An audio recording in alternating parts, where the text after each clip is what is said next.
Chapter 24. Of the judgment and punishment of the wicked. In all that thou doest, remember the end, and how thou wilt stand before a strict judge, from whom nothing is hid, who is not bribed with gifts, nor accepteth excuses, but will judge righteous judgment. O most miserable and foolish sinner, who art sometimes in fear of the countenance of an angry man, what wilt thou answer to God, who knoweth all thy misdeeds? Why dost thou not provide for thyself against the day of judgment, when no man shall be able to be excused or defended by means of another, but each one shall bear his burden himself alone? Now doth thy labour bring forth fruit. Now is thy weeping acceptable, thy groaning heard, thy sorrow well pleasing to God, and cleansing to thy soul. Even here on earth the patient man findeth great occasion of purifying his soul. When suffering injuries, he grieveth more for the other's malice than for his own wrong. When he prayeth heartily for those that despitefully use him, and forgiveth them from his heart. When he is not slow to ask pardon from others. When he is swifter to pity than to anger. When he frequently denieth himself, and striveth altogether to subdue the flesh to the spirit. Better is it now to purify the soul from sin, than to cling to sins from which we must be purged hereafter. Truly we deceive ourselves by the inordinate love which we bear towards the flesh. What is it which that fire shall devour, save thy sins? The more thou sparest thyself, and followest the flesh, the more heavy shall thy punishment be, and the more fuel art thou heaping up for the burning. For wherein a man hath sinned, therein shall he be the more heavily punished. There shall the slothful be pricked forward with burning goads, and the gluttons be tormented with intolerable hunger and thirst. There shall the luxurious and the lovers of pleasure be plunged into burning pitch and stinking brimstone, and the envious shall howl like mad dogs for very grief. No sin will there be which shall not be visited with its own proper punishment. The proud shall be filled with utter confusion, and the covetous shall be pinched with miserable poverty. An hour's pain there shall be more grievous than 100 years here of the bitterest penitence. No quiet shall be there, no comfort for the lost, though here sometimes there is respite from pain, and enjoyment of the solace of friends. Be thou anxious now and sorrowful for thy sins, that in the day of judgment thou mayest have boldness with the blessed.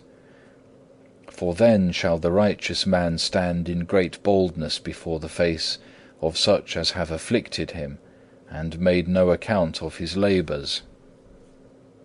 Wisdom 5 verse 1. Then shall he stand up to judge, he who now submitteth himself in humility to the judgments of men. Then shall the poor and humble man have great confidence, while the proud is taken with fear on every side. Then shall it be seen that he was the wise man in this world who learned to be a fool and despised for Christ. Then shall all tribulation patiently borne delight us, while the mouth of the ungodly shall be stopped. Then shall every godly man rejoice, and every profane man shall mourn. Then the afflicted flesh shall more rejoice than if it had been always nourished in delights. Then the humble garment shall put on beauty, and the precious robe shall hide itself as vile. Then the little poor cottage shall be more commended than the gilded palace. Then enduring patience shall have more might than all the power of the world. Then simple obedience shall be more highly exalted than all worldly wisdom. Then a pure and good conscience shall more rejoice than learned philosophy. Then contempt of riches shall have more weight than all the treasure of the children of this world. Then shalt thou find more comfort in having prayed devoutly than in having fared sumptuously. Then thou wilt rather rejoice in having kept silence than in having made long speech. Then holy deeds shall be far stronger than many fine words. Then a strict life and sincere penitence shall bring deeper pleasure than all earthly delight. Learn now to suffer a little, that then thou mayest be enabled to escape heavier sufferings. Prove first here what thou art able to endure hereafter. If now thou art able to bear so little, how wilt thou be able to endure eternal torments? If now a little suffering maketh thee so impatient, what shall hell-fire do then? Behold, of a surety thou art not able to have two paradises, to take thy fill or delight here in this world, and to reign with Christ hereafter.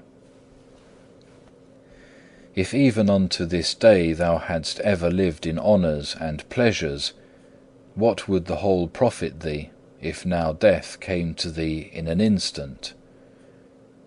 All, therefore, is vanity, save to love God and to serve Him only. For he who loveth God with all his heart feareth not death, nor punishment, nor judgment, nor hell, because perfect love giveth sure access to God. But he who still delighteth in sin, no marvel if he is afraid of death and judgment. Nevertheless, it is a good thing, if love as yet cannot restrain thee from evil, that at least the fear of hell should hold thee back. But he who putteth aside the fear of God cannot long continue in good, but shall quickly fall into the snares of the devil.